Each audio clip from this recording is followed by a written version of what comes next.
More than once, Holly recalled a phrase her grandmother had told her mother. "Don't worry, you'll meet another good man. If he loves you, he'll love your daughter too." Granny was right, but only in one respect. Her mother found a man, but he did not become an affectionate and loving father for Holly. The stepfather constantly nagged and reproached her and tried to burden Holly with as much housework as possible, without even trying to find something to praise her for. At first the girl silently tolerated this attitude, but as she grew older, she attempted to defend herself and thus provoked more anger from the man. Her mother was afraid of being left without a husband, so she did not react to her daughter's complaints. When Holly was in her last grade, her mother got pregnant. The stepfather was happy. "That's good news, especially since we have a good nanny to look after the baby. You should give birth to a boy, because one girl is enough for us." The mother looked at her daughter pleadingly, but she just silently left the room. At night, Holly cried again from resentment, not understanding why she deserved such treatment. She was clearly no worse than the other girls of her age, and even better at school, and they, unlike Holly, were always cheerful and happy. Holly graduated from high school with honours, but even in this case, instead of praise, the smug stepfather only reminded the girl of her responsibilities. "You see, I was right to make you work hard. Don't relax. You'll soon be taking care of your little brother." But Holly had no intention of putting up with it any more. She had realised long ago that her stepfather would not allow her to study further, and she would have to be a maid in his house and a babysitter for the rest of her life. The same day, the girl packed her things and left for another city, leaving her mother a farewell letter. Holly had long dreamed of linking her life with medicine, so in the city, thanks to the knowledge she gained at school, she was able to enroll in nursing schools and get a room in the dormitory.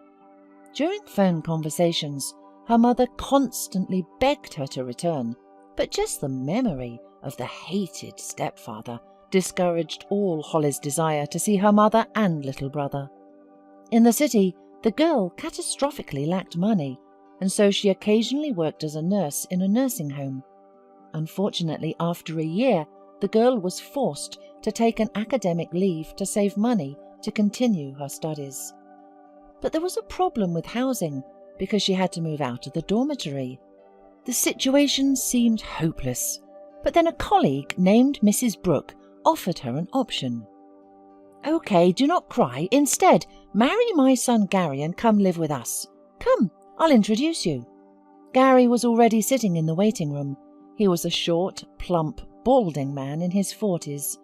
At the sight of Holly, he awkwardly jumped up and smiled, revealing a row of uneven yellow teeth. Holly involuntarily recoiled and ran out of the hospital in front of a surprised Mrs. Brooke. She tiredly sat down on a bench and again sank into her sad thoughts. Suddenly she noticed a newspaper left by someone nearby. She wanted to throw it away, but she noticed an advertisement for a nurse who would live with an elderly woman. Holly grabbed the newspaper and, after carefully reading the content of the ad, immediately called. For a long time, Benjamin was hesitant to make this decision, but he had no other choice. His frequent trips to his mother had a negative effect on his work, and he had heard rumours that the director intended to find someone else for his position. In addition, his wife and newly born child also lacked attention. The man had a hard time deciding to trust a stranger to take care of his sick mother, but it was the only way out of this difficult situation. Benjamin placed an ad in the local newspaper, and, to his surprise, the phone began to burst with calls. But the soulless applicants for the position of caregiver, primarily interested in the amount of pay, not the state of health of the patient. Completely desperate, Benjamin had already regretted the ad, but then the phone rang again. The man did not want to talk, but without knowing why, he picked up the phone. "Hello, I saw your ad in the newspaper. came a worried female voice. "Is your offer still valid?" "Yes," answered Benjamin tiredly. "Could you tell me more about the patient?" Surprised, Benjamin immediately arranged a meeting with the applicant in a cafe to discuss all the details. Seeing Holly for the first time, he noticed her sad and serious appearance and bruises under her eyes. But her tired eyes shone with kindness and inexhaustible vitality, and Benjamin liked that. During the entire conversation, the girl never once asked about money. She was more interested in the patient's condition and what kind of care she needed. Seeing this, Benjamin was pleased. 2 years passed. Benjamin's mother's condition was much better. She was able to move around the house on her own, leaning on a stick. The apartment was clean and orderly, and a caring nurse strictly monitored the observance of the patient's regime of taking medications, which the poor woman could just forget about before.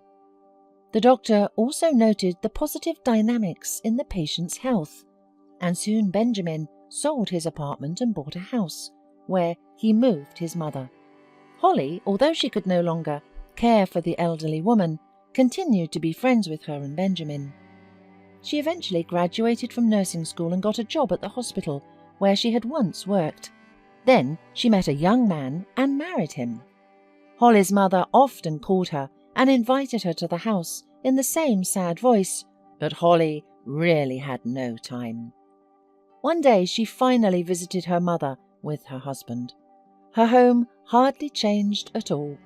Her mother had turned grey early. Her brother was too quiet, and her stepfather grumbled and cast unkind glances. Holly could not endure more than 1 day there, and left for her quiet life, where she was loved and respected.